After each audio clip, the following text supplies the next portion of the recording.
Donc moi, ce que je trouve quand même paradoxal dans l'école en France, c'est que tu donnes, tu donnes nos enfants à des Exactement. personnes qui sont OK pour avoir 2000 euros par mois toute leur vie. Ils sont passionnés par leur métier et tout. Non mais non. Va dans les groupes Facebook de profs.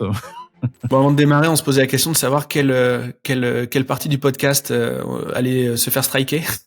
À nous deux, logiquement, on devrait y arriver. Hein, Ça va être facile. En tout cas, ça me fait super plaisir de te recevoir dans les gros mots. C'était un projet que j'avais depuis longtemps de te recevoir. Comme je te disais, j'avais déjà pris des notes sur les questions potentielles que je voulais te poser. Il y a quelques mois, il y a peut-être même presque un an. Et là, j'ai réécrit mes questions et en fait, c'est les mêmes. Donc en fait, tu vois, il fallait vraiment que tu viennes à ce micro là pour qu'on puisse en découdre et que tu puisses répondre à mes interrogations sur plein de sujets. À tes Donc coquineries. merci beaucoup d'avoir accepté en tout cas. Plaisir. Un grand plaisir. Est-ce que tu serais OK de te présenter, Fabien? Oui, alors je m'appelle Fabien Blot, j'ai 40 ans, je suis papa de 3 enfants qui ont 11, 8 et 6 ans. Je suis infopreneur depuis 2014-2016. Je dis 2014-2016 parce que 2014, j'ai créé un blog. 2016, j'ai commencé à gagner de l'argent avec. Donc, c'est passé 2 ans à écrire pour pas grand-chose. Et je suis entrepreneur depuis 2009. 2009, l'objectif à la base avec mon épouse, Amélie, c'était de quitter notre job. On était en CDI à Paris. On a très vite compris que ça allait pas être pour nous, que ça allait être compliqué de rester en région parisienne, que ça allait être compliqué d'obéir à des ordres d'énormes Josiane en entreprise insupportables. J'ai du mal au bout de 6 mois à devoir faire ce qu'il me disait de faire et je trouvais ça tellement nul et débile. Et j'étais au marketing, donc j'ai toujours eu une sensibilité marketing et des trucs de merde dans les services marketing. Ben, je peux te dire ils en font les cons. C'est clair. Et il s'est dit faut qu'on se barre, il faut qu'on crée notre boîte. Et l'objectif c'était la liberté. Donc on savait pas trop ce qu'on allait faire. Par contre on est parti. On a créé à l'époque un e-commerce de vente d'appareils photo réflexe numérique. C'était le seul marché à l'époque où il y avait une croissance à 2 chiffres. Parce que à ce moment-là, le numérique, en fait, c'était un peu en déclin. Il y avait eu pas mal de nouveaux trucs numériques et normalement, les appareils photo réflexe numérique, à la base, c'est pour les photographes. Et je suis sûr que les gens qui nous écoutent ont acheté ou il y a dans un placard un réflexe à 500 balles qui permettait de faire de belles photos. Bon, après, les iPhones ont mis tout le monde d'accord. Mais Ouais. on a fait ça et puis en fait, c'est un business qui faisait des très, très beaux chiffres d'affaires pour l'époque, mais qui ne margeait absolument pas. Mais quand je dis qu'il margeait absolument pas, c'est la meilleure année, je crois que c'est 800 000 € de chiffre d'affaires, 20 000 € de marge sans se payer. Wow, OK. Donc Donc, ouais, ouais, avec le c'était risque assez inhérent violent. de faire 800 000 de chiffres, Ouais, 800 000 de chiffres avec tout ce qui est garantie, tout ce qui est droit de la conso, etc. Parce que ouais, ok. Donc ouais, un peu ingrat comme business. Je me permets juste d'interrompre l'épisode pendant quelques secondes. Comme vous le savez, ce podcast, c'est une équipe derrière pour le produire, c'est du temps et c'est des moyens. En contrepartie de ça, si vous voulez nous remercier, nous féliciter ou nous encourager, vous avez simplement à mettre un like sur YouTube ou 5 étoiles sur Apple Podcast. Comme vous le savez, ça amène plus de visibilité, plus de notoriété et encore plus d'invités pour les prochains épisodes. Je vous laisse reprendre l'épisode et je vous remercie d'avance pour votre like ou vos 5 étoiles sur Apple Podcast. Bonne écoute. ouais. Et puis en plus, c'est des trucs avec le recul, tu sais, tu te dis mais putain, on n'a pas réfléchi avant, mais on a dit on veut faire ça pour être libre. Mais à aucun moment tu es libre en Ouais. fait. Parce que même que c'est sur internet, en fait, on n'avait pas atteint le point mort qui était de 50 ventes par jour pour pouvoir déléguer à un logisticien. Et encore dans une boîte où les marges sont tellement faibles que tu peux même pas te payer. Si tu délègues à un logisticien, ta marge va encore plus baisser. Donc en fait, on avançait dans une boîte sans trop savoir où on allait. Mais vu qu'on avait lancé ça, on ne savait pas si on devait s'arrêter ou pas. C'est assez compliqué. Et puis pendant un moment, ça virevoltait parce que j'avais trouvé un petit hack chez Cdiscount à l'époque, parce que c'était le début des places de marché. Tu sais, aujourd'hui, Ouais. tu peux acheter sur Amazon, là, je crois que ça s'appelle Amazon FBA ou je sais plus trop.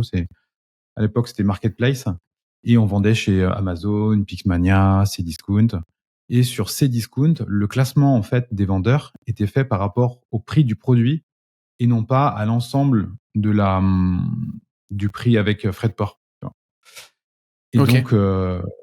donc on vendait pas mal chez eux parce que on arrivait tout le temps en top des ventes. Tu vois, enfin pas en top des ventes, mais sur différents produits, on arrivait en top moins cher. Et je bombardais de frais de livraison et frais de port. Au début, je me disais c'est abusé parce que les gens, tu vois, ils vont pas être contents et tout. Mais non, en fait, c'est incroyable le nombre de gens qui achètent et qui n'en ont absolument rien à faire du prix. C'est-à-dire qu'ils cliquent sur le premier lien, ils achètent, ils sont contents. Et donc Ouais. on faisait pas mal de ventes tous les jours avec ça, jusqu'au jour où bien évidemment Cdiscount a changé le truc. A changé Et là l'algo. du jour au Ouais, il a voilà. changé l'algo. Mm. Et là du jour au lendemain, je le savais, hein, je savais.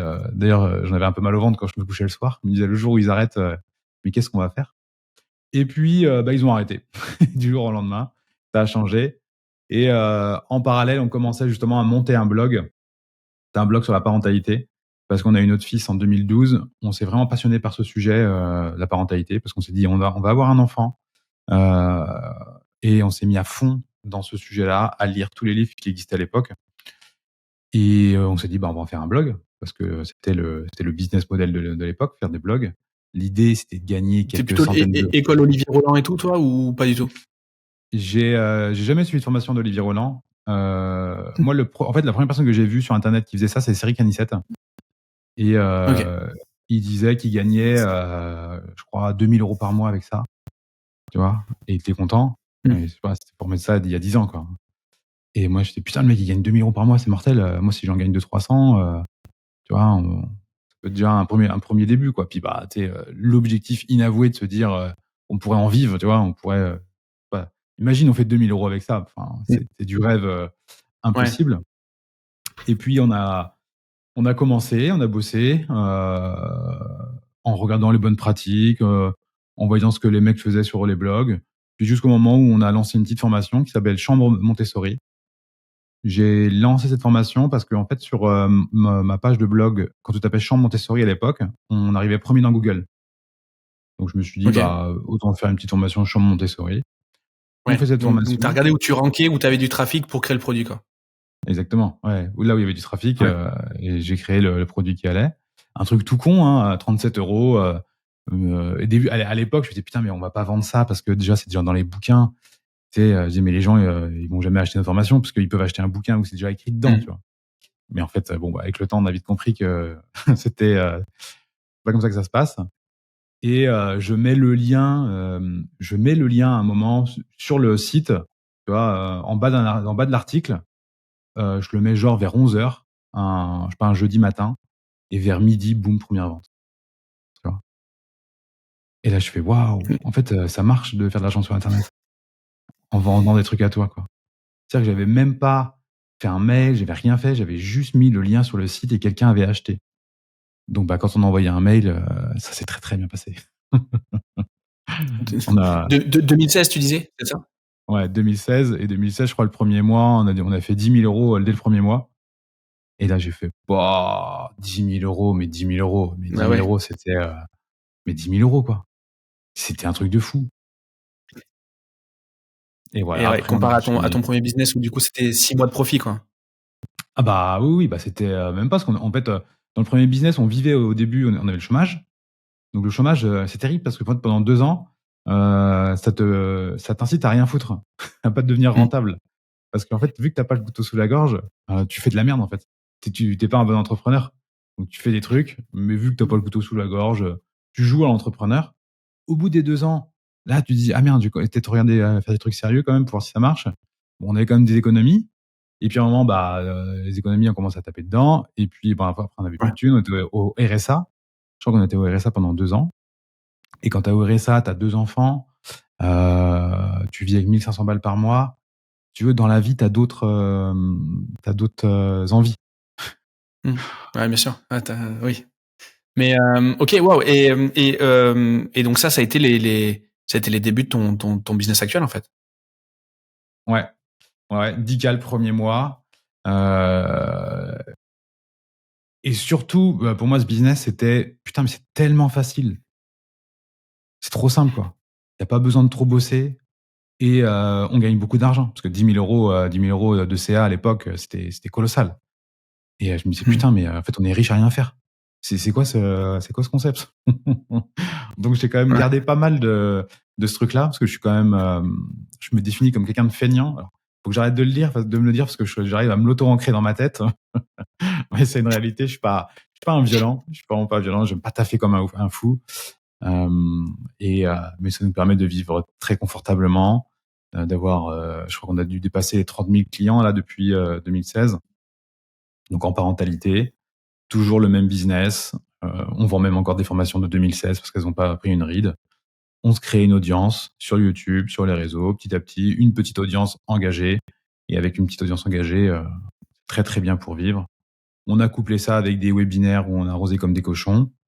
Et ça nous permet là d'être libre et de vivre à l'île Maurice depuis un mois. On va parler justement de la parentalité et de l'expatriation aussi plus tard dans l'épisode. J'ai prévu de te poser des questions là-dessus, mais moi, il y a un truc que je remarque chez toi, c'est t'as un niveau de compréhension de notre industrie de l'infoprenariat qui est très très très pointu, autant sur les mécanismes marketing, mécanismes de fonctionnement, mais également sur les différents acteurs, etc. Et puis, comme tu disais, t'es là depuis 2014-2016, donc t'en as vu passer du monde parce que c'est quand même, il y a un gros turnover dans le milieu.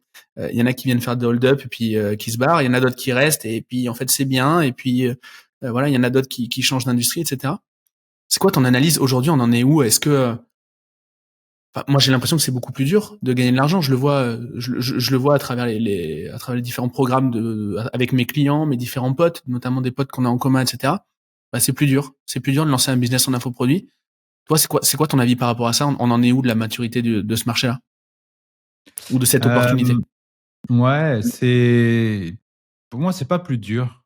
C'est pas plus dur. Je pense que, enfin, il est pas plus dur ou c'est pas plus facile, c'est que ça change en fait.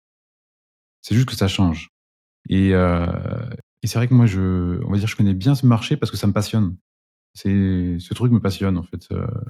Je suis loin d'être l'infopreneur qui fait le plus de chiffre d'affaires parce que je me bouge pas du tout le cul.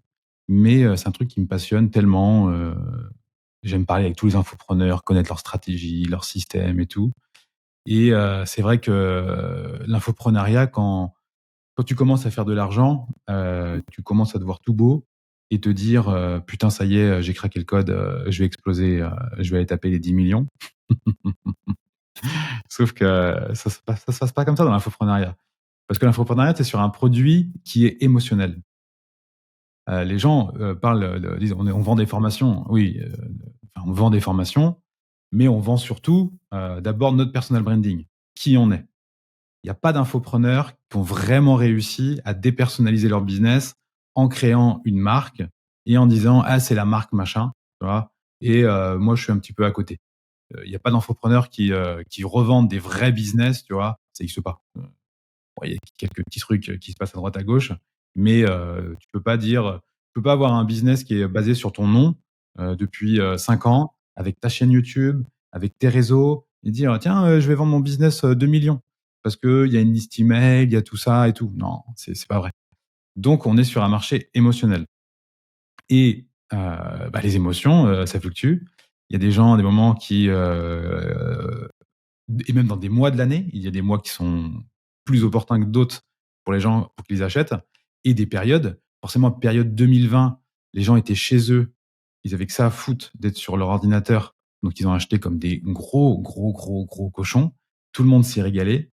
Les Hmm. infopreneurs qui se sont pas régalés en 2020, ils n'existent plus parce que si t'arrivais pas à te mettre bien en Ouais. 2020, c'est que tu avais loupé quelque chose ou Il y avait besoin d'une. juste à se baisser pour ramasser. Hein. Ah, Hmm. putain, c'était un truc de fou. C'était incroyable. Hmm. Et mais encore fallait-il bosser parce que je me rappelle juste avant le confinement, on se disait mais à quelle soupe on va être mangé nous aussi quoi. Parce que niveau Ouais. émotionnel, les entreprises dans les médias on disait mes entreprises ça va être compliqué pour elles. Nous moi aussi je suis une entreprise. Tiens qu'est-ce qui va se passer? Et il y en a qui se sont réveillés très vite et qui ont fait des webinaires très vite, qui sont très très vite mis de bien. Nous aussi on se fait plaisir, mais avec le recul, avec la connaissance et l'expérience de trucs qu'on a 3 ans plus tard, mais ça aurait été un carnage monumental. Et aujourd'hui, 2023, je pense que c'est l'une des années on va dire, les plus durs pour beaucoup, mais la plupart font aussi plus qu'ils faisaient il y a 4-5 ans. Donc, je pense qu'il y a eu 2020 jusqu'à 2021, allez, un peu 2022, les infopreneurs ont bien pu se faire plaisir, mais c'était pas un marché normal. C'était pas un marché, tu vois, en croissance logique. Là, il y a une correction qui est normale. On retourne sur les bases de 2018, 2019. C'est un Ouais. marché qui va continuer à croître, mais plus sur la base 2020-2021, qui sont pas des vraies années. Ouais. Et moi j'ai un peu l'impression qu'on a cru pendant ces périodes-là que c'était la norme, qu'on avait craqué un super code et que ça allait rester comme ça. Et donc on s'est très mal habitué. Et j'ai l'impression que la correction, elle nous ramène juste là où on aurait dû être. C'était un excès. Et on revient sur une courbe normale. Si on efface ces années folles là et qu'on tire un trait, ben en fait on arrive au même point, quoi. J'ai l'impression. Ouais, moi je pense vraiment ça. Et de toute façon, ça donne. On revient aux bases, qui sont pour moi les bases depuis le début, c'est d'avoir une audience. Tu vois. Et 2020, 2021 te permettait de faire beaucoup d'argent sans avoir d'audience.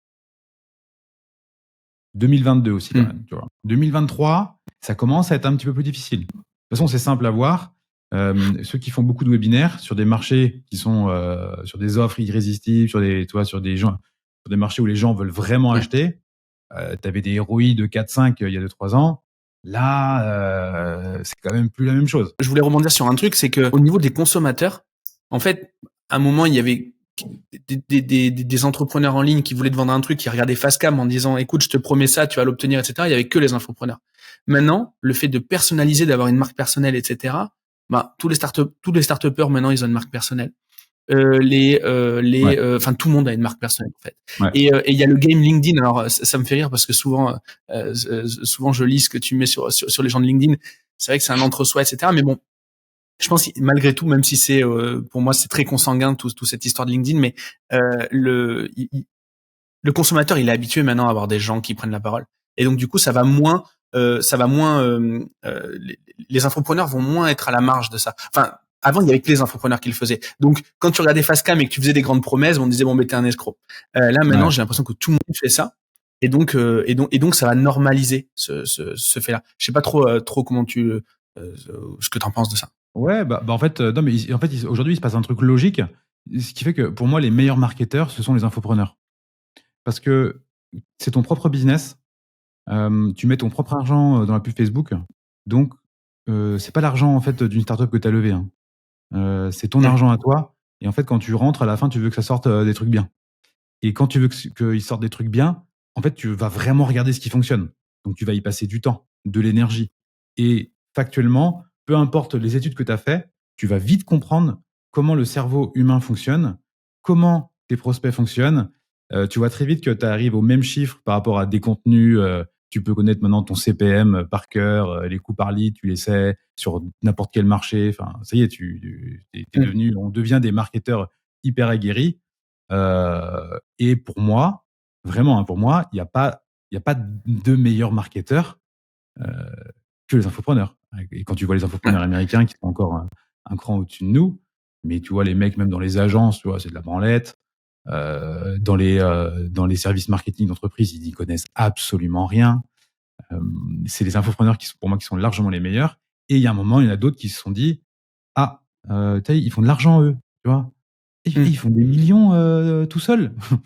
Et moi, je fais des millions, mais en faisant des grosses levées, en bossant comme un chien. Ouais, c'est ça. Donc, ils ont commencé à regarder, ils se sont dit, ah tiens, il y a des trucs vachement intéressants là-dedans. Et donc, bah, forcément, Mm. ils reprennent ce fonctionnement-là parce que on est dans des sociétés hyper concurrencées. Donc, la seule chose qui n'est pas concurrençable, c'est qui tu es toi. Mm. Et il y a un côté aussi où je pense que la vélocité qu'on peut avoir, parce qu'en fait, un infopreneur, très souvent, il est tout seul ou quasiment tout seul. Mm. Les trucs qu'il délègue, c'est les fonctions support. Donc son marketing, en fait, il va être quasiment tout seul. C'est-à-dire faire son script, faire sa vidéo, travailler sa landing page, etc. Il va presque tout pouvoir faire dans la journée. Ouais. Tandis qu'une agence, bah, ça va forcément ça va forcément être relou. Il y aura de l'inertie, il va y avoir des étapes de validation. Il va y avoir une sorte de sobriété qui du coup tue tout le message et la tonalité du machin. Et moi j'ai remarqué les business, enfin les virages en infoprenariat que j'ai pris et qui n'ont pas fonctionné, c'est quand je me suis trop structuré. Quand il y avait chef de projet, copywriter, tournage vidéo hyper chiadé, location de trucs. Mais les trucs face cam comme ça, j'ai fait beaucoup d'argent à un minimum de temps, quoi. Et donc il y a ce côté aussi vélocité qui rentre en ligne de compte, ce que n'ont pas les grosses boîtes ou les startups hyper structurées avec beaucoup de personnel, parce qu'en fait il y a beaucoup trop de personnel dans les startups de manière générale. Je pense qu'il y a ça aussi. On compound beaucoup plus notre expérience. Bah, évidemment, enfin, dans les startups, il y a beaucoup trop de personnes qui sont payées à faire des trucs inutiles et qui n'ont pas du tout les compétences. Donc, Ouais. c'est pas, en fait, c'est pas la même chose. C'est pas du tout les mêmes métiers. Même quand tu fais appel à des agences, à partir du moment où c'est pas ton propre business à toi, le marché de l'infoprenariat, en fait, pour exister, c'est un marché qui est assez fin où il faut être assez bon en marketing si t'as pas une offre, toi, qui est déglingo. Si tu as une offre qui est déglingo sur un marché hyper porteur, t'as pas besoin d'être très bon en marketing, ça va bien se passer, mais ça se passera peut-être 2 ou 3 ans, tu vas rincer le marché et après on va te dire merci, au revoir, il va falloir te renouveler. Surtout si t'as pas réussi à créer une grosse audience. Mais si tu es sur des marchés comme tu vois, nous, le marché de la parentalité, c'est un marché qui est très très gros. Et donc on pourrait se dire putain, on pourrait très très bien se mettre. Mais en fait, les gens, c'est pas dans la mentalité des gens d'acheter des produits de parentalité. La parentalité, Ok. c'est plus un conseil gratuit. Tu vois, ça attire une audience. Généralement, les gens, ils veulent pas trop payer. Donc, tu peux pas non plus mettre des prix. Tu vois, si je fais un webinaire et je mets mon produit à 500 euros, c'est dans la tête des gens, dans la tête des marketeurs, tu peux pas faire de webinaire avec sans vendre un produit sous les 500 euros. Tu vois, parce que tu dis, bah non, c'est pas rentable, c'est pas scalable. Et ben nous, on le vend 200 euros. Donc, il y a forcément une limite de scalabilité. Je peux pas faire des millions par an, et encore si j'arrosais le truc, si on pourrait. Mais ça demande vraiment une connaissance fine que, pour moi, n'ont même pas des. Quand tu vas commencer à déléguer, tu vas commencer à structurer, tu vas t'entourer de personnes qui vont quand même être proches de toi dans le business. Tout le monde va avoir un avis à donner. Parce que la particularité en fait de ce métier, du marketing, c'est que c'est pas une science. Tu vois, c'est pas 1 plus 1 égale 2. Tout le monde peut donner son avis. Et donc quand tu commences à avoir l'avis de tout le monde, tu vois, tu t'es pris un bras droit, qui t'a donné un avis, tu dis ouais, pourquoi pas, c'est pas con, mais en fait c'était pas le tien, donc du coup tu l'implémentes pas et lui il le met pas assez, toi en avant. Bah, pour moi, l'infoprenariat, il faut que nous là, le CEO, enfin le CEO est un mot un petit peu fort, mais celui qui l'a créé doit être, tu vois, celui qui charbonne, celui qui avance, celui qui tire. Et si c'est des trucs à déléguer, il faut que ce soit vraiment des trucs pas importants sur lesquels il n'y a pas de, tu vois, de valeur, comment on dit, Ouais, de valeur ajoutée. Enfin, ou du moins, il n'y a pas de prise de décision, il n'y a pas de, voilà, il faut que ça soit déjà pré-mâché ouais, voilà. et bien guidé, qu'il y ait une vision claire, quoi. Exactement. Tu vois, par exemple, déléguer la pub, on prend cet exemple-là parce que la plupart des gens délèguent la pub. En fait, c'est OK, mais il faut que tu la délègues simplement du côté ah, ça me saoule de faire le truc technique. Ouais. Tu vois, faut pas déléguer la stratégie publicitaire. Oui, mais Ouais, nous, je suis 100% d'accord. on a déjà, on dépense 2 millions d'euros par an. Non, mais tais-toi en fait, parce que tu sais pas vraiment ce que c'est, parce que c'est pas ton business. Ouais, il a pas la finesse. Il peut dépenser 2 millions en vendant des fenêtres. Si toi tu vends de la parentalité, on part du principe que, au contraire, ça pourrait même porter préjudice d'être préframé dans un autre marché, quoi. C'est ça. Donc Ouais, de ouf. voilà mon avis sur le marché. Ouais, c'est hyper intéressant. Et là aujourd'hui, avec le niveau de connaissance que t'as, si admettons tu devais relancer Famille épanouie là en 2023-2024, tu le lancerais comment? Là maintenant, je ferai des reels. En fait, je vais faire ce qu'on va mettre en place doucement. Sur YouTube, on va reprendre YouTube parce que pendant un moment, on faisait des vlogs. Donc jusqu'en 2018, ça marchait très Ça très s'y bien les prête bien en vlogs. plus dans votre niche. Ouais, ça se faisait très bien. Le problème, c'est que les vlogs à l'époque, ça attirait de la grosse Josiane insupportable qui voulait La juste fameuse. en fait du divertissement.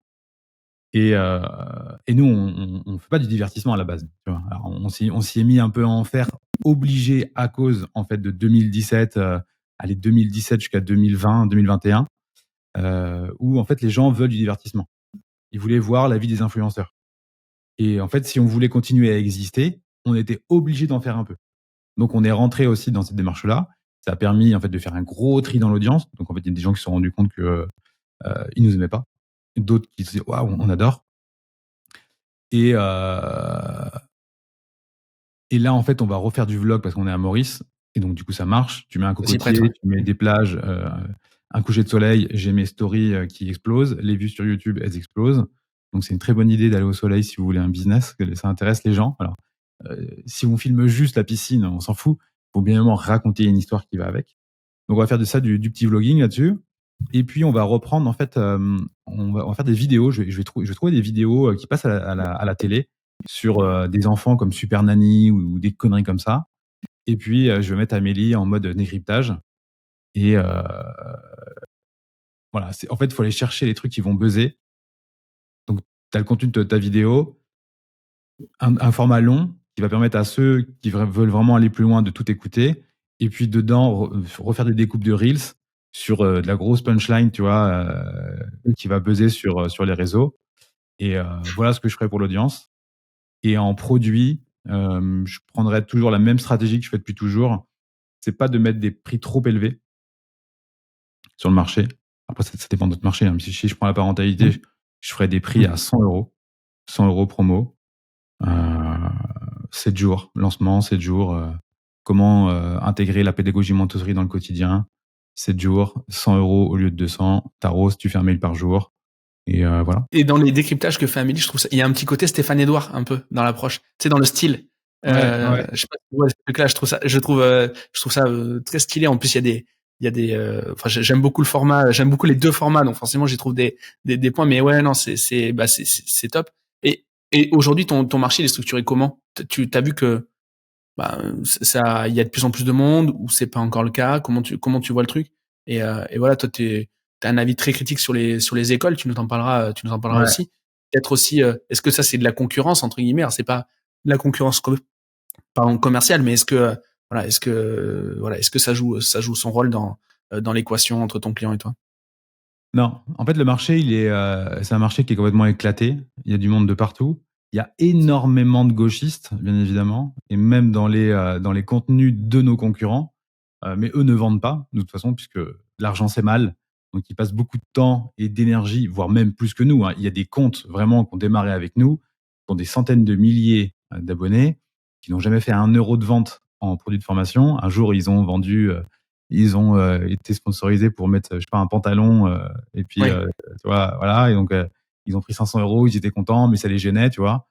Il y a ce marché-là. Et je me suis rendu compte, allez, il y a que seulement 1 an, que en fait, on avait des gens qui nous suivaient, tu vois, ça se mélangeait. Mais au final, depuis 1 an, là, je commence à faire vraiment le tri dans nos abonnés pour voir en fait ce qui Mmh. reste. J'ai un discours qui est beaucoup plus agressif, ce qui fait que les gens, ça les repousse. Et je voulais voir vraiment si ça allait jouer sur le business et sur les ventes. Et en fait, bah oui, ça joue, mais de façon positive. C'est-à-dire qu'on a moins de gens qui vont nous suivre, mais ceux qui nous suivent, en fait, sont beaucoup plus proches de nous parce que Mmh. on parle de façon authentique. Quand je dis forcément le mot gauchiste, il y en a Ouais, qui ça tu énerve, polarises. et d'autres qui disent ah trop bien, tu vois, ah moi aussi j'en Ouais, ai bien marre des sûr. gauchistes, tu vois. Donc Mmh. hop, rien qu'en disant ça, qui est un mot où j'aurais dit ce mot-là il y a 5 ans, mais on se serait fait défoncer sur les réseaux.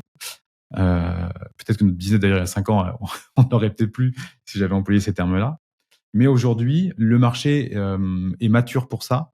C'est-à-dire que t'as vraiment des profils d'acheteurs de formation, des gens qui achèteront. Donc, ils ont Ouais. déjà un mindset de base où ils vont acheter. Et t'as plein de relous qui sont là, de toute façon, qui ont un avis sur tout et qui, eux, n'achèteront jamais. Et donc, eux, en fait, faut même pas essayer de les attirer. Ils font pas partie de l'audience. Faut vraiment aller viser cette petite part d'audience en se foutant de la gueule, tu vois, de l'autre grosse partie. En s'en foutant de la gueule, Mmh. mais tu vois, gentiment. Ce qui fait qu'on renforce notre lien communautaire avec notre petite audience. Et dès Ouais, tu qu'on a trouves une l'ennemi formation, commun. L'ennemi commun exactement. avec ceux qui, voilà. Et donc, ouais, forcément, ouais, ça leverage de ouf. Ouais, OK. Et puis sur le marché maintenant, c'est assez structuré, hein. Il reste que, allez, 3-4 gros acteurs historiques, mais il y a personne qui arrive, qui débarque, qui fait un hold-up, hein. Mmh. Et justement, là, tu en parlais tout à l'heure, l'histoire des gauchistes et dans ta niche. Toi, tu as un avis assez critique sur l'école. On en parlera peut-être plus longuement. Mais moi, le ressenti que j'en ai de l'extérieur, c'est que justement, il y en a beaucoup qui prônent des méthodes de scolarité alternatives et qui sont très souvent, pardon, des gauchistes. Ah non. Et donc, en fait, comment? Non, t'as raison, ouais, c'est un vrai sujet. C'est Ouais. un vrai sujet, ça. Et du coup, donc, du coup, moi, je trouve que moi, ça met des a priori quand j'entends parler d'éducation alternative. Et d'ailleurs, je crois que t'es le seul non-gauchiste qui parle de ça, du moins que je connaisse. Mais ce qui est ultra paradoxal, parce que l'éducation nationale, est farcie de gauchistes. Ouais. Donc j'ai un peu l'impression que c'est un camp qui se déchire autour de ça. Ouais, bah en fait, déjà, tous les profs sont quasiment des gauchistes. Ils sont tous abonnés à Télérama, ils lisent Libération et ils trouvent ça génial. Ils sont totalement sous-payés. Alors est-ce qu'ils sont payés à leur niveau peut-être. En tout cas, quand tu sais que tu vas faire une carrière à 2000 balles par mois, tu vas pas attirer des grands talents. Tu vois. Donc moi, ce que je trouve quand même paradoxal dans l'école en France, c'est que tu donnes tu donnes nos enfants à des Exactement. personnes qui sont OK pour avoir 2000 € par mois toute leur vie. Tu vois? Moi, tu me Ouais, donnes de 2000 ouf. € par mois toute ma vie avec les connaissances que j'ai là aujourd'hui. Oui, je peux. Oui, mais non, mais ils sont passionnés par leur métier et tout. Non, mais non, non, non. Va dans les groupes Facebook de profs. Non, Oui, et à 2000 balles par mois, c'est soit tu soignes le cancer, soit tu résous un truc de ouf, mais voilà, il y a pas de, voilà, il faut avoir une autre motivation à côté, parce que sinon, ça fait beaucoup de dépressifs, et d'ailleurs, je crois que, bah, c'est le cas. Il y a beaucoup de non, dépressifs. non, mais la réalité, c'est que beaucoup de profs ne sont simplement pas bons. Enfin, moi, j'ai aucun problème de le dire. Bien évidemment, il y en a qui sont très bons. D'ailleurs, il y en a beaucoup qui me suivent d'ailleurs, et ils savent très bien que ce que je dis est juste. Tu vois, ils le savent. Ils savent eux-mêmes, leurs points d'amélioration, mais ils voient très bien qu'ils sont au-dessus de la mêlée, quoi. Parce que Hmm. quand t'arrives dans la salle des profs et tu vas commencer à vouloir mettre des nouveaux trucs en place et tout pour les enfants, et puis bah là, t'as 3 grosses Josiane qui arrivent et puis qui en ont marre, ah vivement les vacances et tout, mais t'as envie de te tirer une balle. Ouais. D'ailleurs, t'as de plus en plus de profs qui se barrent de l'école parce ils voient bien que ça va pas. Ils voient bien que c'est pas bon. Et puis en plus, au lieu de le dire, de l'avouer, bah dans les médias, on leur dit ah mais quel travail formidable ils font. Mais t'as vu le niveau scolaire? T'as Hmm. vu le niveau des enfants? C'est quand même terrible. À la rentrée là, donc nous on a mis nos enfants à l'école pour la première fois, parce qu'avant ils n'allaient pas à l'école pour toutes les raisons que j'ai dit. Ils ont fait une Attends, pour que les gens se vas-y. rendent compte, tout à l'heure, quand j'ai demandé à Fabien, bah, salut, ça va et tout, quoi de neuf? Fabien me dit, bah, je viens de mettre mes enfants à l'école. Donc, pour que les gens se rendent compte, parce que pour les gens, enfin, les gens comme 99% de la population, c'est normal. Pour toi, c'est un Ouais. vrai challenge de les mettre à l'école, hein. Voilà, je mets Ouais, le doigt ça. sur le truc pour que les gens puissent comprendre. Alors bah, en fait, je vais dire pourquoi j'ai mis à l'école. Et c'est pas pour les raisons que les gens pensent. Alors on avait fait un premier test en 2020. 2020 et d'ailleurs c'est assez marrant aujourd'hui là on est le 16 octobre et c'est assez marrant d'ailleurs, c'est fou. 2020, on les met à l'école. Notre grand, il va en CE2, je crois. Première fois qu'il va à l'école. On l'a vu s'éteindre. Hmm. Il s'est éteint. Il s'est éteint. Il était jovial et tout, un peu casse-couille. Fallait toujours le gérer. Du jour au lendemain, il est devenu sage. Et on lui disait de faire un truc, il le faisait direct. Et là, tu vois, je me disais, mais attends, qu'est-ce qui se passe là? C'est pas mon fils, ça, normalement. Attends, oh, on négocie là, il se passe des trucs. Et là, on avait vu qu'il avait changé. Il fallait faire les devoirs à la maison. Donc, il faisait les devoirs, il traînait, mais il voulait quand même les faire parce qu'en fait, il avait peur de se faire éclater par la maîtresse en rentrant. La maîtresse, bah ouais, une 68 arde, enfin, insupportable, qui lui parlait pas très bien et tout. Et au bout de 6 semaines, on les a retirés. C'était en 2020. On les a retirés aux vacances et ça arrivait à la même période là, parce qu'il y avait eu les masques à l'école. Ah Et, oui. moi, mettre le masque aux enfants, ça me rendait dingue. Et ils allaient parler de Samuel Paty qui avait été décapité, tu vois, à tous les enfants. Et moi, je trouvais ça ahurissant qu'on parle à mon fils, mon aîné qui a 8 ans, en train de lui raconter qu'il y a un prof qui s'est fait couper la tête. Non mais à quoi ça sert, tu vois? Donc on les a retirés, puis on a dit: «Oh allez, on arrête tout, on arrête l'école». Et puis, faut savoir que travailler avec 3 enfants à la maison, ça reste quand même un challenge. C'est difficile, ils sont tout le temps là. Tu vois, là, pour faire enregistrer ce podcast, donc je me suis mis dans cet endroit-là. Là, on est l'après-midi, donc ils sont plus à l'école, parce qu'à Maurice, il y a l'école que jusqu'à 14h. Ils sont à côté. Je suis obligé de demander, tu vois, à ma femme qu'ils font pas trop de bruit, parce que sinon ça va s'entendre. Et maintenant, ils sont grands. Enfin, la dernière, elle a 6 ans, donc ça va, ils sont beaucoup plus grands. Quand ils ont 2 ans, 4 ans et 6 ans, Ouais. c'est le dawa. On l'a un peu vécu pendant les confinements quand on bossait à la maison avec les gosses. Hein, ça nous a montré un peu le truc, quoi. Mais ouais, clairement. Donc ça, nous, ça a été notre vie jusqu'à là, jusqu'à il y a un mois. Et puis, à un moment, on a envie aussi de passer des étapes dans le business. C'est-à-dire aller chercher des chiffres un petit peu plus élevés, aller toucher beaucoup plus de monde, aller s'éclater un petit peu, toi, dans le biz. Alors que avant, on le faisait, mais toujours avec les enfants, et tu es forcément capé en termes de temps et surtout en termes d'énergie. Parce que quand tu es coupé en permanence parce que tu es en train de bosser, t'as pas la même énergie quand tu es focus 6 heures de suite, calme. Tu vois. Donc, ce qui est bien, c'est que ça a développé du 20-80. On est devenu assez fort, on va dire, en Pareto. C'est-à-dire qu'on s'attache vraiment à ne faire que des tâches les plus importantes. Et là, on les a mis à l'école uniquement pour le côté garderie. Comme ça, ils gardent nos enfants la journée pour que nous, on puisse travailler. Le deuxième point, c'est qu'ils commencent à grandir et que c'est sympa qu'ils côtoient d'autres enfants. Tu vois. Et l'autre point, c'est que c'est pas une école en France. C'est ce que j'allais te demander. Voilà. C'est pas une école en France. C'est une école quand même à l'autre bout du monde où il y a aussi beaucoup d'expatriés. Et l'énergie des familles expatriées n'est quand même pas la même que les grosses Josianes qui restent près de chez eux, qui ont un mindset éclaté, qui sont insupportables. Et moi, c'est souvent on me tire dessus quand je dis ça, mais je veux pas que mes enfants en fait soient avec d'autres enfants dont les parents ont un mindset de merde, parce qu'en fait ils vont leur mettre dans la tête des conneries et ils vont jamais devenir entrepreneurs, quoi. Et pour moi, il est totalement impossible que mes enfants ne soient pas entrepreneurs. Ok, tu vois, moi mes gosses, du coup, ils ont toujours été scolarisés, et j'ai fait le pari au départ de mettre mon grand, donc qui a 9 ans et demi maintenant, de le mettre dans le public. Et dans le public, c'est pas le public le public dans des endroits défavorisés. On parle du public au haillant. Le haillant, c'est voilà, c'est, si tu veux, dans l'école, t'as la moitié des parents, c'est des ingénieurs qui gagnent 4 ou 5 000 balles par mois, qui travaillent dans des grosses boîtes d'aéronautique aux alentours de Mérignac, à côté de Bordeaux. Donc c'était pas défavorisé. Donc il y a même pas ce prétexte-là, parce que c'est un prétexte. Mais quelle ambiance, mais c'était mortifère, en fait. C'était clairement, il y avait beaucoup plus de fun à l'hôpital que dans cette école-là. Et donc j'ai fait le choix, ce qui est pas simple, parce que quand t'es séparé, il faut arriver à s'entendre aussi. C'est très compliqué. Enfin, l'éducation des gosses, etc. En l'occurrence, nous, ça se passe bien, mais ça pourrait se passer moins bien.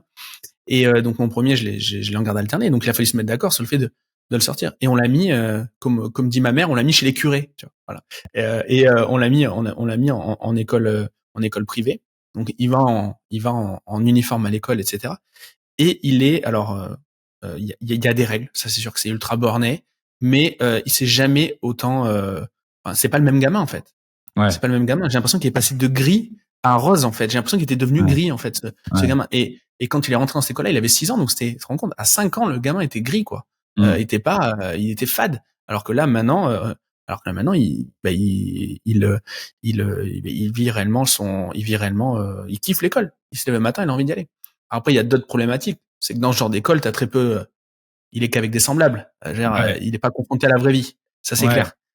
Mais ça sera des enjeux pour plus tard. Mais aujourd'hui, quand il fallait peser le pour et le contre, c'était clair que valait mieux que je l'envoie dans une école hors de ces profs gauchistes, en fait, juste pour le bien-être du gosse, tu vois. Et alors, évidemment, il y a d'autres enjeux, comme le fait de découvrir le monde et de voir que tout le monde n'est pas tout le monde ne vient pas du même milieu, etc. Mais c'est un enjeu qu'il faudra qui relève plus tard, quoi. C'est un challenge de plus tard.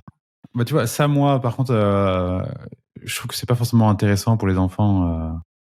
De quoi donc? Bah, tu sais, on va dire, on va mélanger, toi. Enfin, le grand truc de la République, c'est de mélanger les enfants. Oui. Parce oui. Ceux qui ont du pognon et les ministres qui t'expliquent qu'il faut mélanger les enfants, eux-mêmes vont pas les mélanger. Exactement. Et en vrai, quand t'as atteint un niveau quand même social où t'as bossé pour arriver à ce niveau-là, t'as pas envie que ton gamin il soit mélangé avec Kevin et Matteo qui ont comme projet bientôt d'aller brûler des bagnoles. Exactement. Donc, Les bons vieux supporters anglais, ouais. ouais, ça. Donc, moi, le délire d'aller voir d'autres gens pour voir de la diversité, non mais bah, on s'en bat les Non, couilles. alors il y a un petit côté, en effet, visite aux zoos, tu vois. Et il faut pas ça, tu vois. C'est une connerie. Il y a un truc moi, par exemple, le rugby, de ce côté-là, ça fait énormément de bien parce qu'en effet, t'as vraiment de tout. Là, il y a plus de même de niveau scolaire avec des gamins qui arrêtent l'école à 15 balais, d'autres qui font des écoles d'ingé. Tu vois, il y avait ça. Pour ça, c'était assez bien. Moi, je vois ça comme un plus, mais parce que c'était possible. Moi, je suis né en 90, c'était possible Ouais, dans les années 2000. ouais, Je pense que c'est de moins en moins possible, ça. ouais. Et puis de toute façon, pour moi, aujourd'hui, la bonne école n'existe toujours pas. Parce que pour moi, la bonne école, c'est une école alternative, en fait, qu'ont créé les gauchistes. Mais en fait, maintenant, il faut virer les gauchistes et mettre des mecs qui ont de la cervelle pour cadrer un petit peu tout ça. Parce que le problème des écoles alternatives, c'est que là-dedans, oui, bah, c'est bourré de mecs du Parti communiste et les filles et compagnie qui votent Mélenchon parce qu'ils pensent que Mélenchon va sauver la planète. Donc il y a vraiment des trucs très intéressants dans le fonctionnement qui est la liberté d'apprentissage. Parce qu'il faut avoir une liberté d'apprentissage que non pas, en fait, bon, si tu mets dans une école, dans une école catho, donc si c'est catho uniforme, ça va être un petit peu rigoureux, un petit peu Ah, c'est très à rigoureux, c'est très cadré. voilà. Il y a très peu de créativité, ça c'est clair. Voilà. Donc, bon, le cadre et la rigueur, c'est bien, tu vois, parce que c'est important. Par contre, quand on dit à un enfant maintenant, en gros, si j'exagère, c'est bon, maintenant tu peux t'amuser. C'est le moment où tu as le droit de t'amuser, tu vois. C'est-à-dire que tout est calibré. Non, en fait, l'enfant, il doit apprendre par le jeu en permanence. Tu vois. Il doit, si en fait tu es à l'écoute de l'enfant et que tu as une bonne pédagogie, en fait, ton enfant, il va apprendre par lui-même. Et il aura sûrement pas besoin d'être 6 heures à l'école pour apprendre tout un tas de trucs. Ouais. Chaque fois, je demande à mes enfants le soir qu'on est à table, qu'est-ce que vous avez appris aujourd'hui? À chaque fois, je dis bien à chaque fois, ils ne me sortent jamais un truc de l'école. Ils me sortent un truc qu'eux-mêmes ont été voir, parce que maintenant ils ont accès à YouTube, donc ils vont sur YouTube et bon, parfois ils regardent des conneries. Il faut toujours faire attention. Mais de plus en plus, ils regardent du contenu, des reportages ou des conneries un peu des conneries où savais-tu que, tu vois? Et ils Ouais. apprennent des trucs comme ça. Et en fait, ils connaissent Mmh. énormément de choses parce qu'ils vont s'informer avec ça. Et par exemple, si tu prends un parallèle, parce qu'il y en a une petite histoire là avec l'intelligence artificielle où Arthur l'a utilisé à l'école et il s'est fait déglinguer par le prof parce qu'il a utilisé l'intelligence artificielle. Moi, ce que je trouve incroyable, c'est que là, on est donc les gauchistes ont peur de l'IA. Donc déjà, l'IA, il veut pas en entendre parler parce qu'ils pensent que c'est Terminator et que ça va non seulement ça va tuer tout le monde et qu'en plus ça va prendre l'emploi des gens qui sont très gentils, qui font bien leur travail. Donc eux, ils en ont peur, ils veulent pas en entendre parler. Et à la place, ils apprennent des poésies de Jean de La Fontaine, tu vois? Alors il est bien Jean de La Fontaine, tu sais, c'est OK, ça fait partie du patrimoine. Mais quand le gamin, il sait même pas qui est Jean de La Fontaine et à quelle époque il a vécu et il sait pas que c'est un contemporain de Louis XIV, qu'est-ce qu'il en a à foutre de La Cigale et la Fourmi? En fait, il peut même pas la comprendre. Même Ouais, un il a pas de adulte, contexte. il a pas le contexte. Même un adulte aujourd'hui, même moi qui aime beaucoup l'histoire, qui ai beaucoup lu sur l'histoire, tu me remets des fables de Jean de La Fontaine, il faut que je les relise plusieurs fois pour essayer de capter, ah ouais, là, c'est ça qu'il veut dire. Et nous, en fait, on fait apprendre ça à nos gamins, mais ça n'a aucun putain de sens. Et au lieu de faire ça, comme font les gauchistes, bah, faudrait mettre un petit peu tu vois, de mecs entrepreneurs, ou qui auraient compris là qu'il y avait une urgence absolue à la rentrée de 2023 pour les enfants, c'était de former les profs à l'intelligence artificielle. Parce que nos enfants vont grandir avec. Donc en fait, qu'est-ce qu'on attend encore? Bon, l'avantage, c'est que nos enfants, nous, bah, ils ont toujours un cran d'avance. Parce que les autres sont toujours en retard. Mais c'est terrible, en fait, Ouais. c'est terrible. Non, je vois le point et d'ailleurs c'est un sujet. Tout ce sujet-là, moi j'en parle beaucoup moins bien que toi parce que toi c'est ton expertise et moi je raconte juste mon carnet de pensée dans mon podcast. Et l'autre jour j'en ai fait un sur justement l'apprentissage, les différentes phases de l'apprentissage, notamment quand on entreprend et qu'il faut qu'on ingurgite un maximum d'infos pour pouvoir avoir un bon contexte professionnel. Et à côté de ça, j'ai parlé de l'apprentissage des gosses. Je fais un parallèle. Et c'est un podcast où j'ai eu beaucoup de réactions, plus que d'habitude, parce que je disais en fait les cours de soutien ou les cours les cours de rattrapage, enfin les cours de enfin pas de perfectionnement, mais les cours où en gros je remonte le niveau sur une moyenne où je suis moins bon que les autres. Moi, je trouve que c'est une aberration. Je sais pas quel est ton point de vue par rapport à ça. Je pense qu'il faut qu'on ait un minimum de culture pour pouvoir communiquer, pouvoir écrire et pouvoir lire, etc. Mais je pense que c'est une énorme connerie parce qu'en fait, c'est un nivellement vers le bas ce truc-là. Alors que les Chinois, par exemple, si t'es très fort en gymnastique quand t'es gamin, alors c'est un extrême. C'est un extrême parce que c'est proche de la maltraitance, mais il y a évidemment un entre-deux. Si t'es très bon en gymnastique ou t'es très bon aux échecs ou t'es très bon en je sais pas quoi, tu vas passer des centaines d'heures à faire le truc que t'aimes et le truc pour lequel t'es bon, quoi. Alors même si c'est japonais, ils ont bien compris l'ikigai, en fait, les Chinois, quoi. Et donc je sais pas quel est ton point de vue par rapport à ça. Au niveau des perfectionnements, des trucs comme ça, même en termes de projection mentale. Si je suis bon en musique, tu me fais faire de la musique tous les jours, et du coup je deviens un virtuose, je me projette déjà jouer dans un stade. J'ai déjà, en termes de projection mentale, en termes d'étiquetage aussi, je suis pas le nul de la classe, je suis pas le sec pas, quoi. Je suis le virtuose en piano, quoi. Et je suis fier de ce que je fais. Non mais enfin, c'est évident ce que tu dis en fait. C'est même pas en fait est-ce que c'est vrai, est-ce que c'est faux. C'est en fait c'est évident. Enfin, c'est même pas un sujet. Déjà le premier truc dont tu parlais, c'était un peu le soutien scolaire. Tu vois, si en gros si t'as pas été bon, tu vas travailler 1 heure en plus sur ce sujet et tout.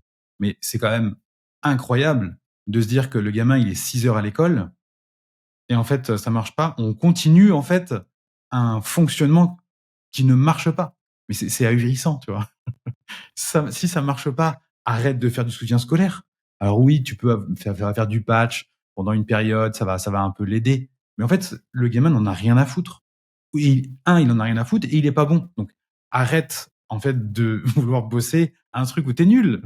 Mais C'est quand surtout que même. la bonne méthode dans le sport, quand tu dois faire un truc comme ça, quand tu dois, admettons, je sais pas, au rugby, tu lances en touche et ça marche pas. Mais en fait, on va pas te faire lancer en touche X fois. En fait, c'est pas l'idée. C'est que en gros, on va te mettre une perspective. C'est-à-dire qu'on va te faire l'exercice, mais on va te l'amener sous une autre perspective. On va passer plus de temps avec toi pour le voir différemment. Et peut-être que ça va te débloquer quelque chose.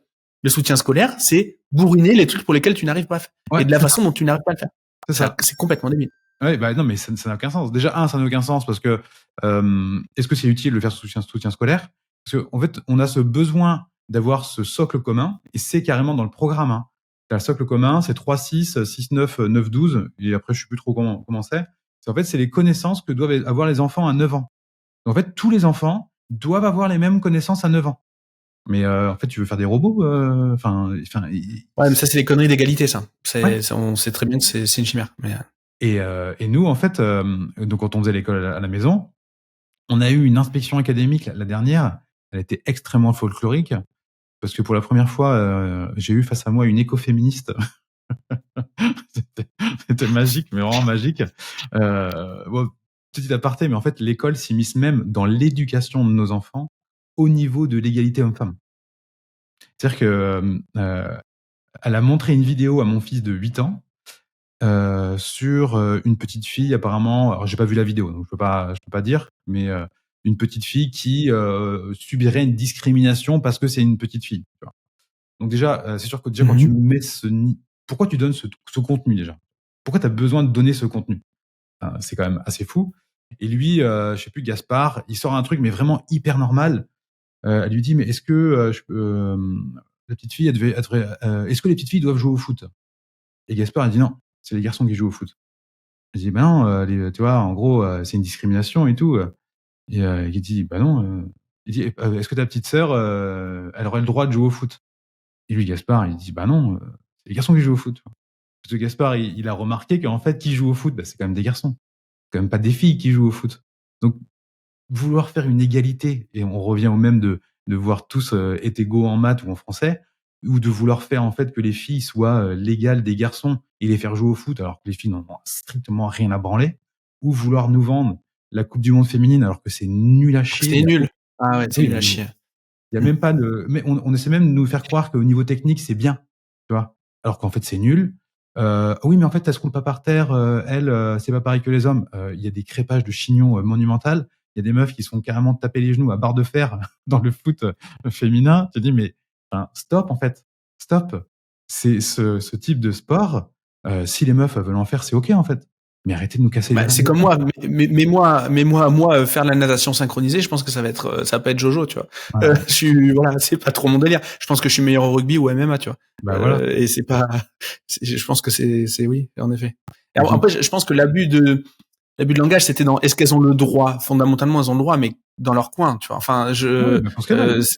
Elles ouais. font ce qu'elles veulent, mais arrête de nous saouler avec ça, quoi. Arrête de saouler Mm. mon fils, lui demander, tu vois, essayer de lui mettre dans la tête ce genre de conneries. Écoute, tu vois, ici à Maurice, non, on parle pas de ça, rien à foutre. On est sur des choses naturelles. Parce que après, je peux comprendre les gens, et même à l'école, qui s'immiscent un petit peu en disant oui, mais en fait, c'est quoi la limite du pseudo patriarcat? Est-ce que, en effet, on n'a pas mis les filles uniquement sur des sujets tout le temps, ces sujets-là, et les garçons uniquement sur ces sujets-là? Honnêtement, nous, on s'est aussi posé la question il y a une dizaine d'années, avec une éducation plutôt non genrée, tu vois. Mhm. Mais au final, l'éducation non genrée, ça n'existe pas, puisque tu peux donner des poupées à ton fils. La plupart, ils en ont rien à carrer. Alors s'ils vont jouer avec la poussette, parce que c'est marrant, on peut la pousser, on peut, tu vois, ça Il peut roule. démonter la roue. Ouais, voilà, Voilà. ça roule, ça fait des trucs, mais le bébé, il va rien avoir à faire. Et tu peux donner des voitures aux filles, généralement, ouais, tu sais, ça va pas trop les exciter. Je sais Mm. qu'il y en a qui vont commenter: «Oui, mais non, la mienne». Oui, bien évidemment, il y a des exceptions, mais la plupart, ça se passe comme ça. Donc l'éducation en tant que non genrée en tant que telle n'existe pas. Il faut toujours se méfier des gens d'ailleurs qui parlent d'éducation non genrée, parce que je me rends compte que les gauchistes qui parlent d'éducation non genrée ont souvent une éducation qui sont encore plus genrées que nous-mêmes, tu vois, qui nous disons anti-gauchistes. Donc toujours se méfier des contenus comme ça gauchistes. Et pour terminer sur, parce que je vois que le temps tourne, pour terminer sur le sujet des apprentissages, faut savoir que nous, quand nos enfants étaient à l'école à la maison, ils travaillaient même pas 1 heure par jour. Tu vois? Même pas 1 heure. C'est-à-dire que quand ils bossaient, c'était 1 heure et c'était même pas tous les jours. Dans le commun des mortels, tu dois bosser 6-7 heures par jour, à l'école, tu vois, pour apprendre. En fait, Mhm. ça sert à rien. Tu ne peux pas apprendre pendant 6 ou 7 heures. Pourquoi les enfants restent 6 ou 7 heures à l'école? C'est pour que leurs parents puissent aller travailler, puissent être tranquilles. C'est une garderie. Le problème, c'est que, en fait, c'est un lieu d'instruction aussi, bien évidemment, mais lieu numéro pour moi, en un, c'est garderie et en 2, c'est instruction. Le problème, c'est que la plupart des gens ne veulent absolument pas voir que c'est une garderie. Donc, on s'entête à vouloir faire rentrer dans le crâne des enfants tout un tas de trucs inutiles et en fait, eux, ça rebondit. Parce que tu peux pas être 6 ou 7 heures à apprendre des trucs, ça marche pas. Et 6 ou 7 heures dans te faire apprendre des trucs, où tu n'es pas prêt à les recevoir, bah, toi, ça sert à rien. Ouais, bien sûr. Et le Ouais, c'est pire, hyper hermétique. non, mais évidemment, et le plus déglingo, parce que nous, je sais pas, j'avais développé la croyance que vu qu'on est à l'autre bout du monde, les gens allaient être quand même un petit peu plus intelligents et qu'il y aurait pas de devoirs. Ça aussi, donner des devoirs à un enfant, c'est quand même un niveau de connerie qui est pour moi extrêmement fort. Je sais pas ce qu'il y a au-dessus, hein. C'est-à-dire que ton enfant, il est 6 ou 7 heures à l'école, mais c'est-à-dire que tu es tellement mauvais comme prof que tu arrives pas à lui faire apprendre des trucs, que tu demandes aux parents de le Non, faire. et puis pour le coup, revendiquer l'égalité là-dessus, c'est une énorme connerie parce que les parents, ils sont pas tous égaux face aux devoirs à la maison aussi, hein. Exactement. Et ça se comprend en temps et en compétences, hein. Donc Exactement. il y a ça aussi, hein. Mais oui, mais Manque en de fait, cohérence totale. mais la réalité, c'est que l'école ne rattrape aucune inégalité. Aucune. Pourquoi? Parce qu'en fait, les enfants, ils sont dans un milieu social, ils vont se comporter comme leurs parents et si tu les mets en plus, à bosser les devoirs, ça je pense que ça change pas grand-chose parce que c'est le comportement du parent en global qui va faire que l'enfant, va être un cassos ou, va réaliser des grandes choses. Mais à partir du moment où tu délègues, encore une fois, l'école délègue aux parents l'instruction, bah, tu crées encore un fossé, tu vois? C'est évident. Ouais, bien sûr. Et donc nous, bah, ils ont eu des devoirs à faire, heu et donc j'ai dû faire des mails aux profs pour leur expliquer que nous, ils les feraient pas. Parce que, si je prends 3 enfants là, à faire des devoirs, ça veut dire que ça va me prendre au moins 1 heure et demie, 2 heures, chaque soir, alors que je passais même pas 1 heure d'habitude en école à la maison à faire une instruction. Donc j'ai quand même pas passé 1 heure et demie tous les jours, alors que le but de le mettre à l'école, c'était pour que je retrouve du temps pour être bosser et être tranquille. Mmh. Donc Ouais, de ouf. pour moi, c'est un aveu, et je le vois encore, c'est l'école, c'est une garderie. Hem Et je pense que les gens qui nous écoutent, même si là, ça leur fait peut-être, lever un petit peu les poils et tout, ça les énerve. Laissez-vous une petite graine dans votre tête là-dessus Et vous verrez que si on accordait le fait que l'école était une garderie, on serait beaucoup plus relax avec les enfants. Il y aurait beaucoup moins de pression. On serait moins en train de courir à courir derrière un programme totalement inutile. Et nos enfants seraient bien plus heureux. Et s'ils sont bien plus heureux, ils apprendraient encore beaucoup mieux. Pour toi, le meilleur modèle, ce serait quoi alors? Si admettons là, tu pouvais, t'étais ministre de l'éducation, tu ferais quoi? Alors, je pense que le meilleur modèle, il n'est pas entendable aujourd'hui parce que les parents ne sont pas prêts à ça. Enfin, les parents sont pas prêts à entendre, à avoir le meilleur modèle. Donc, quand je vois qu'encore, même nous, dans cette école-là, les enfants sont punis, et il y a des punitions. Alors, c'est toujours les plus terribles qui sont punis. Il y a des heures de colle. Enfin, c'est lunaire. Mais des heures de colle, ça me paraît aberrant. D'ailleurs, ça ne fonctionne pas. La preuve, c'est toujours les mêmes qui sont collés. Et les parents sont contents et Ça, réclament. c'est vrai. Tu vois? Oui, mais en fait, ceux qui vont toujours au coin, c'est toujours les mêmes. Donc, je sais pas, il y en a pas un qui s'est dit dans le lot, les mecs, en fait, je sais pas, vous avez remarqué que cette méthode ne fonctionne pas. Parce que si ça fonctionnait, en fait, tu le ferais une fois ou deux, c'est réglé. Non, tu as des enfants qui sont justement plus turbulents que d'autres, qui vont avoir des comportements différents et qui vont demander une approche différente. Et si t'as pas été formé, et si c'est pas un sujet qui t'intéresse, tu ne sais pas quoi faire. T'es bloqué. Tu sais pas. Et après, je jette pas la pierre sur les profs parce que c'est extrêmement compliqué d'avoir, par exemple, un enfant qui est éduqué à la punition, c'est-à-dire à la menace et au chantage. C'est-à-dire qu'il ne va s'arrêter que quand il sait que le coup près va tomber. Donc, c'est extrêmement compliqué pour un prof qui doit gérer 25 autres enfants, d'être tout le temps dans le dialogue et tout, sur un gamin, en fait, qui le dialogue ne le connaît même pas à la maison.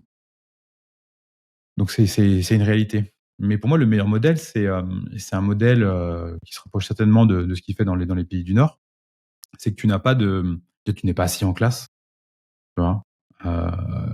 Tu pas assis en classe, tu travailles en groupe, tu travailles sur ce que tu as envie de travailler à un instant T. Tu vois? Il y a un moment, en fait, chez les enfants, c'est ce qu'on appelle des périodes sensibles chez Maria Montessori, tu vas avoir envie de travailler la lecture.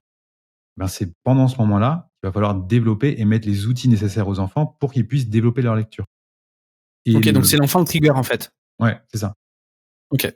Bah, en fait, c'est comme toi, si tu te dis: «Tiens, là, j'ai envie de, je sais pas, devenir, bon en publicité, YouTube», tu vois? Parce que tu as un besoin, tu Ouais. kiffé, tu vas aller voir, bah, tu planches sur le sujet pendant une semaine et ça y est, c'est bon, Mmh. tu devenu excellent, quoi. Alors que si Ouais. je te dis: «Ouais, Gérald, dans ton business, il faudrait que tu fasses de la pub YouTube». «Ouais, mais ça me saoule et tout», «Ouais, mais si, il faut que tu en fasses. Regarde, je vais te montrer comment faire». En fait, voilà, tu auras pas des bons résultats. Mmh. Et ben, c'est la même chose pour les enfants. Ouais, non, mais c'est vrai. Vu comme ça a du sens, ouais.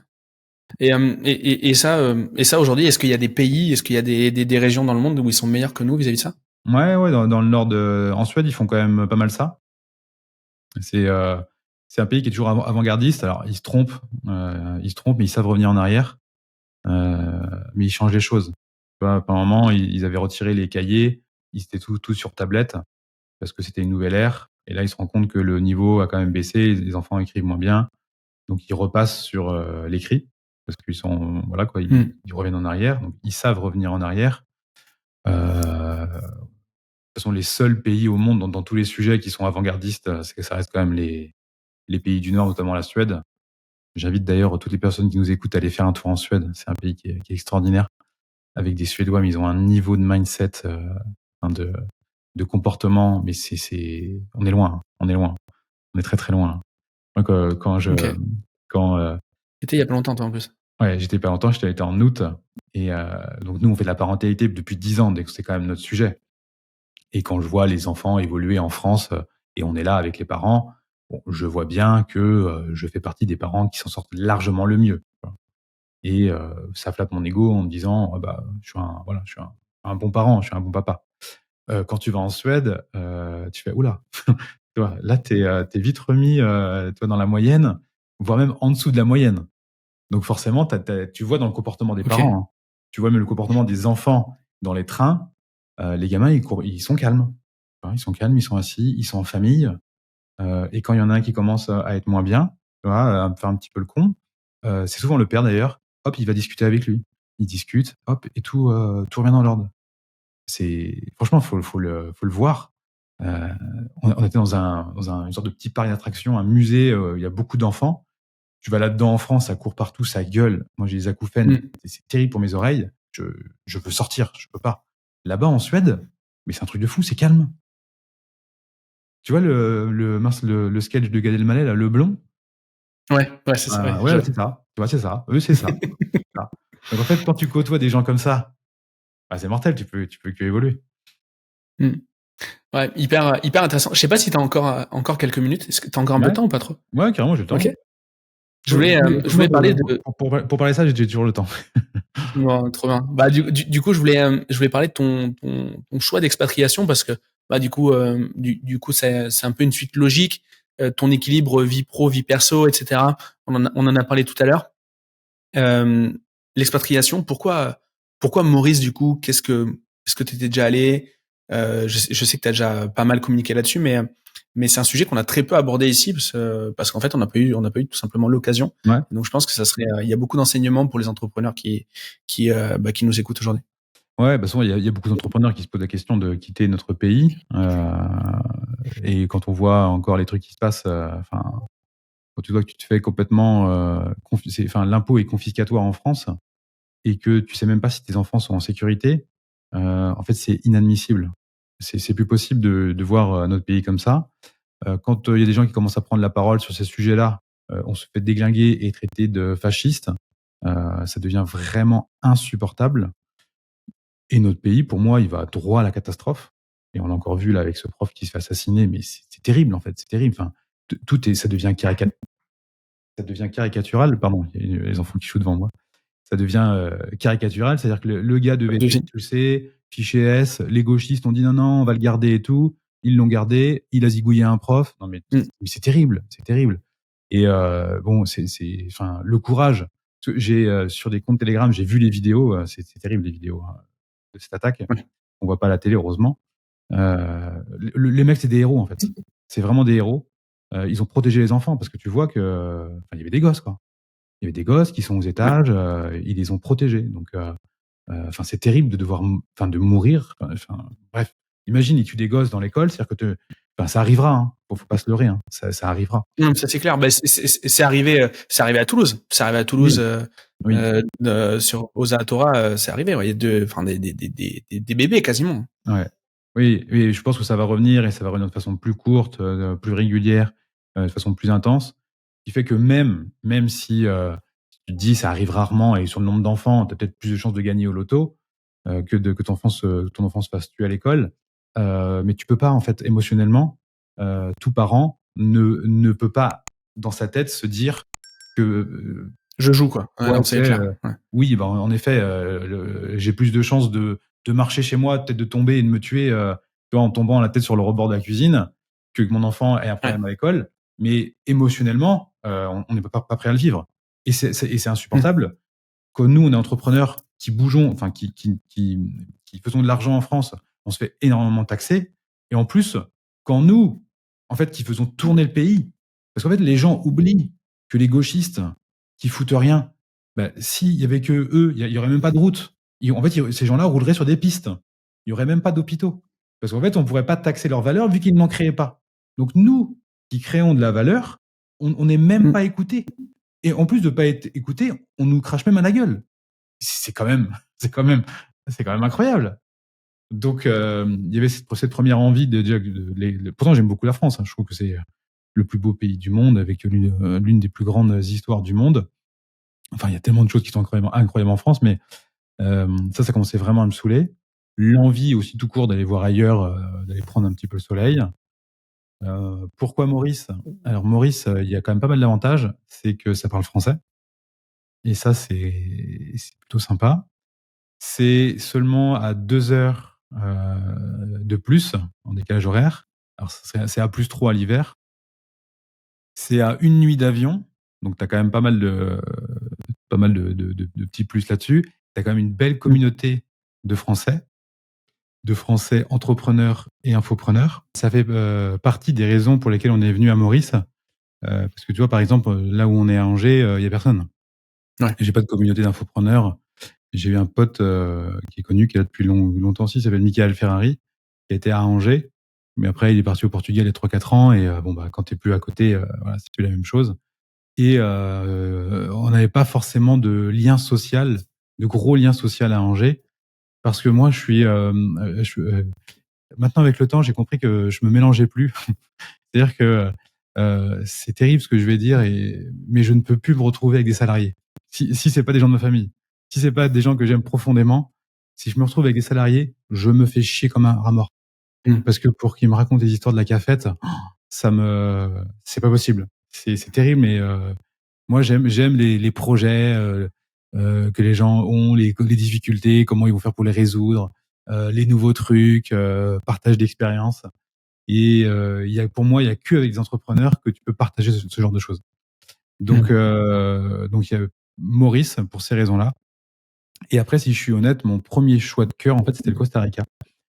Le Costa Rica, parce qu'on est parti en 2021 et c'est un pays mais déglingo. C'est un de mes rêves d'y aller. Ouais, bah faut y aller. Faut y aller. Faut y aller. Il y a 8% de la biodiversité mondiale qui est au Costa Rica. Donc rendez-vous compte. C'est un pays qui doit être grand, 2 fois comme la Bretagne, je crois, un truc comme ça. Je crois que ça fait la Bretagne et Pays de Loire. Il y a 8% de la biodiversité mondiale qui est là. Donc c'est-à-dire que bon, là, je suis chez moi, devant moi, j'ai les enfants avec la piscine, j'ai quelques cocotiers et quelques arbres. Bah, en fait, là, l'espace du podcast, pendant 1 heure, bah, j'aurais déjà vu des singes, sûrement des gros perroquets rouges, là, les gros haras, peut-être une famille de ratons laveurs. C'est un truc de fou, ça s'arrête jamais. Les gens sont d'une gentillesse, mais comme je n'ai jamais vu, et un niveau de mindset mais incroyable, incroyable. Les mecs, ils sont tous meilleurs que Tony Robbins, tu vois. Et l'inconvénient du Costa Rica, c'est que c'est difficile d'accès en termes de tarifs. C'est-à-dire que si t'arrives pas là-bas avec 1 ou 2 millions d'euros cash pour acheter une maison, tu te retrouves dans un bout de taudis que tu vas payer 2000 balles par mois et qui est pas terrible, tu vois. Donc et aujourd'hui, bosser à l'étranger, ça te pose est-ce que tu as des challenges en termes de logistique, en termes d'organisation, par rapport à ton marché qui est essentiellement français ou francophone, quoi? Le gros problème logistique, c'est que nous, on a justement développé les webinaires en 2021 à fond comme des gros cochons, développé tout un système qui cartonne au Costa Rica. Pourquoi? Parce que c'était extrêmement simple de faire des webinaires pour ma femme Amélie, parce qu'elle les faisait à 14 ou 15 heures du Costa Rica. Ça fait 21 heures en France, qui est l'heure de notre marché. C'est-à-dire que les femmes sont disponibles à 21 heures. Et elle faisait à 14-15 heures. Donc, t'es en pleine énergie de la journée. Une fois que t'as fini ton podcast, tu vas voir le coucher de soleil. Voilà, quoi, la vie est belle. Alors que ici, t'es à plus 2 heures, plus 2 ou 3. Donc, si tu dois faire un webinaire à 21 heures, ça veut dire que tu dois le faire à 23 heures ou minuit.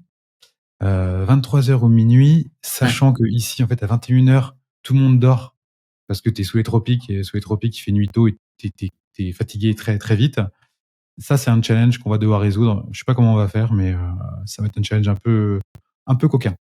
Ok, bon. Ok. Écoute, hâte d'en savoir plus, savoir comment tu règles ce truc-là. Est-ce que tu as déjà pensé déléguer sur place à Maurice, trouver des collaborateurs, etc. Parce que je pense qu'il y a un enjeu de management aussi à travailler à l'expat. Ouais, alors nous, on a toujours travaillé en petite équipe parce que ça fait partie de ma liberté. Pour moi, plus tu fais rentrer de personnes dans ton équipe, moins tu as de liberté, malgré que on dit souvent l'inverse. Moi, ma croyance, c'est que non, t'as pas plus de liberté quand tu fais rentrer des gens. Alors, tu délègues des trucs. Je Mais au partage. final, il faut gérer ces gens. Il faut gérer de l'humain. Gérer des automatisations, c'est facile. Gérer une automatisation ActiveCampaign, Make, Zapier, ça c'est simple.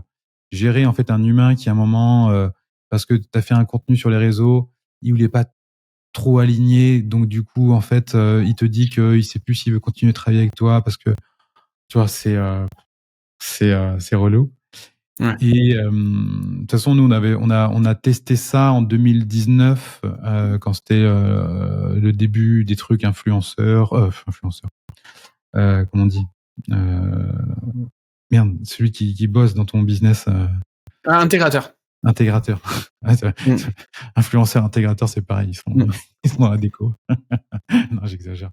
Ouais, intégrateur, bras droit. Et là, je me suis dit, waouh, mais en fait, l'intégrateur bras droit, il est trop proche de la personne qui gère la stratégie.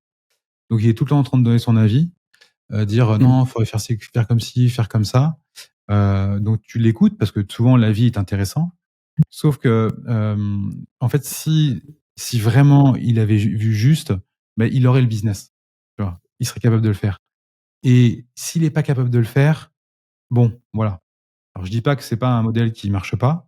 Je dis que ça me convient absolument pas. Parce que moi, on est déjà 50 dans ma tête. Donc, si tu m'en rajoutes un 51e, c'est mort. Et puis là aussi, trouver des mecs qui soient bons en technique, qui ont envie de charbonner, c'est extrêmement dur. Parce que sur ce marché-là, quand tu commences à être bon, tu mets des tarifs de déglingo. Et t'es vite limité dans ton scaling quand tu commences à arroser des agences qui sont bonnes, hein, qui sont vraiment très forts, parce qu'ils savent faire les choses. C'est comme si nous, on se mettait en mode agence à travailler pour, je sais pas, un gros infopreneur nous déléguait, bah, on lui mettrait quand même des grosses factures, quoi, des très très grosses factures. Parce que notre niveau d'expertise et de connaissance, avec le temps, sur le marché, il est énorme. Sauf que bah, quand tu es sur le marché de la parentalité où tu fais pas non plus des marges de déglingo, bah, tu vois, c'est compliqué. Ouais, hyper intéressant. Merci beaucoup pour cet échange. On a fait un Bah, écoute, bon tour de ce qu'est l'infoprenariat et sur une belle période. On parle pas juste des petits nouveaux qui arrivent et qui connaissent que la dernière vague. Toi, t'as traversé plusieurs vagues, t'as fait ça de plusieurs manières. Et j'ai appris plein de trucs. J'ai appris plein de trucs et sur la parentalité, débat hyper intéressant. J'ai l'impression que la parentalité, c'est le genre de sujet où tout le monde a son avis. Et donc, bah, normal. je pense que t'as une belle. Déjà, on voit que t'es passionné. En plus, il y a une belle niche, quoi. Tu vois, il y a une belle thématique, j'ai l'impression. Donc, c'était Ouais. un plaisir. Merci beaucoup, Fabien. Avec plaisir, Gérald. Bon, où est-ce qu'on peut te retrouver? Où est-ce qu'on peut suivre ton travail? Alors, t'as un super podcast. On Ouais. n'a pas encore parlé. On Non. n'en a pas parlé. Je pense que ça va être un peu court. Ça va peut-être l'occasion de refaire un épisode un jour pour parler du podcast. Mais déjà, on peut peut-être recommander aux gens d'aller l'écouter. Où est-ce qu'on peut le trouver? Et le reste de ton travail, où est-ce qu'on peut se documenter? Yes. Alors, le podcast, allez l'écouter si vous avez le cœur accroché. Il s'appelle No Filter. Donc, il s'appelle #NoFilter, la petite référence aux photos Instagram, où j'ai décidé de faire un podcast où il y a absolument aucun filtre. Donc là, dans ce podcast, j'en ai mis un petit peu parce que je suis pas chez moi. Donc, je connais pas l'audience et tout. Donc, je fais quand même attention à ce que je dis. Dans le mien, je suis chez moi et j'arrose. Donc, soit vous allez adorer, soit vous allez détester. Il n'y a pas de demi-mesure. Je parle de nombreux sujets, business, mais aussi vie, liberté, parentalité. Parce que moi, il y a pas de vie pro et vie perso. Pour moi, tout est mélangé en permanence. Et tu peux pas être bon dans ta vie perso si t'es pas bon en pro et vice versa. Donc allez l'écouter. Vous tapez Fabien Blo, No Filter dans Apple Podcast, Spotify, dans toutes les plateformes. Bien évidemment, sur mon compte Instagram, vous tapez Fabien Blo, vous me retrouverez. Là aussi, hein, je fais quand même des stories assez coquines. Si vous avez envie de rigoler, vous êtes les bienvenus. Et après, dans le contenu qu'on fait avec Amélie, donc la chaîne YouTube, c'est Famille épanouie. Donc là, on aura un contenu un peu plus, on va dire édulcoré. Il est maintenant à la version d'Amélie en mode sans filtre, mais avec son contenu à elle, sa forme à elle. Moi, mon sans filtre, il est un peu bourrin, et le sien, il est plus dans la rondeur. Donc, si vous êtes maman, je vous invite vraiment à aller voir ce que fait Amélie. Vous tapez Amélie Cosno sur YouTube, sur Instagram, et elle a aussi son podcast. Et d'ailleurs, son podcast, elle l'a depuis longtemps, et elle l'a changé justement en mode comme moi, où c'est Ok. beaucoup plus informel, où elle partage sur un sujet. Tu vois, elle prend le micro comme ça et elle partage sur un sujet, et ça marche beaucoup mieux parce que les gens, en fait, c'est comme une discussion. Et quand tu as une discussion, tu vois, avec un pote au bar où tu vas marcher, des fois ça part en couille, des fois tu te dis des trucs un peu, tu vois, tu mâches tes mots, tu te dis des trucs, ah, j'aurais peut-être pas dû dire ça comme ça, tu vois. Donc c'est beaucoup plus naturel et authentique. Ok. C'est top. On mettra tous les liens poursuivre votre boulot. En tout cas, merci beaucoup Fabien. Et j'ai envie de rajouter un lien. Allez voir l'épisode qu'on a fait tous les deux avec Fabien dans la suite 21. Du coup, c'était un beau podcast, un beau dîner. C'était très sympa et on a raconté. Au départ, c'est très soft et puis après, vu qu'on picole un peu, on se lâche un peu plus à la fin. Donc c'est marrant. C'est pas mal. Donc, écoute, merci à tous d'avoir écouté. Allez, remercier Fabien sur ses réseaux, c'est hyper important de remercier nos invités et du coup, je vous dis à très bientôt. Ciao, ciao. Ciao.